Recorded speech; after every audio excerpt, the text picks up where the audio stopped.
یہ بات آیا ہے دنیا پر ہم پھول بھی ہیں تلوار بھی ہیں. یہ بات آیا ہے دنیا پر ہم پھول بھی ہیں تلوار بھی ہیں. یا بز میں جہاں مہکائیں گے یا خون میں نہا کر دم لیں گے. سوچا ہے کبھی لب کچھ بھی ہو ہر حال میں اپنا حق لیں گے.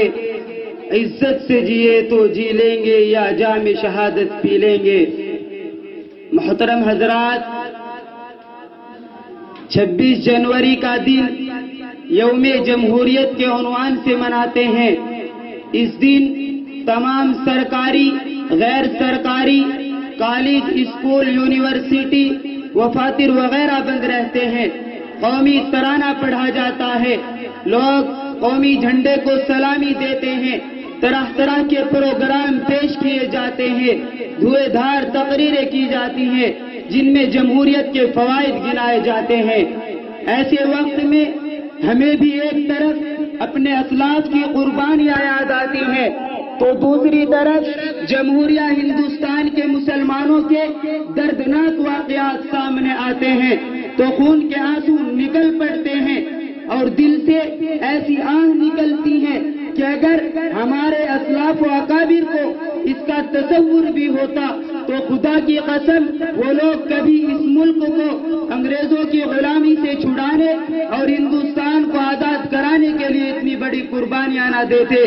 اگر انہیں یہ معلوم ہوتا کہ اس ہندوستان کے مسلمانوں پر ایسا دن بھی آئے گا جب مسلمان آزادی کی جگہ انگریزوں کی غلامی ہی کو پسند کریں گے اور اپنی شریعت میں مداخلت کو قبول کریں گے تو کبھی شمشیر برہنہ لے کر میدان جہاد میں نہ نکلتے.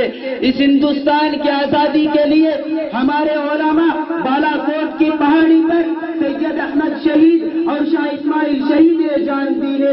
اس ہندوستان کی آزادی کے لیے شاملی کے میدان میں علماء دیوبند کو توپوں کا نشانہ بنے ہیں.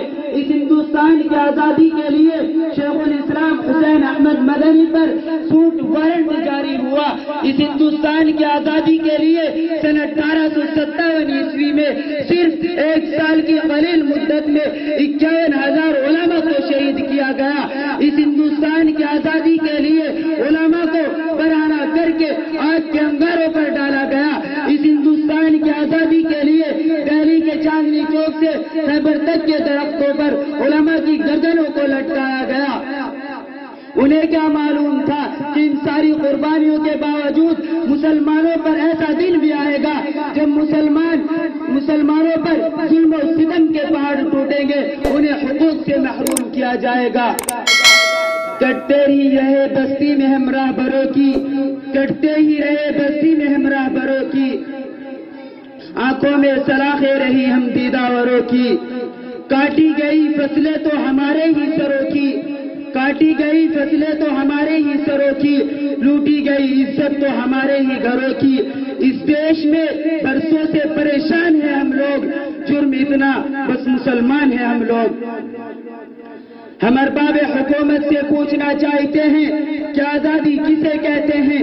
کیا آزادی اسی کا نام ہے کہ جس آزادی کے اندر ہماری جان و مال محفوظ نہیں، ہماری عزت و آبرو محفوظ نہیں؟ دوستو، آج ہندوستان کے اندر ہمارے حقوق کو پامال کیا جا رہا ہے، ہماری آبادیوں کو ویران کیا جا رہا ہے، ہماری مساجد و مکاتب کو مسمار کیا جا رہا ہے، ہماری خانقاہ و مدارس پر بنیاد پرستی کا الزام لگایا جا رہا ہے، قربانی پر پابندی لگائی جا رہی ہے، قبرستانوں پر غاصبانہ قبضہ کیا جا رہا ہے. یہ کیسی جمہوریت ہے؟ یہ کیسی آزادی ہے؟ اگر آزادی اسی کا نام ہے تو ایسی آزادی کے ہم طلبگار نہیں. ارے ایسی آزادی پر تو ہم کل بھی لات مارتے تھے اور آج بھی لات مارتے ہیں اور آئندہ بھی لات ماریں گے انشاءاللہ تعالی. وما علینا الا البلاغ.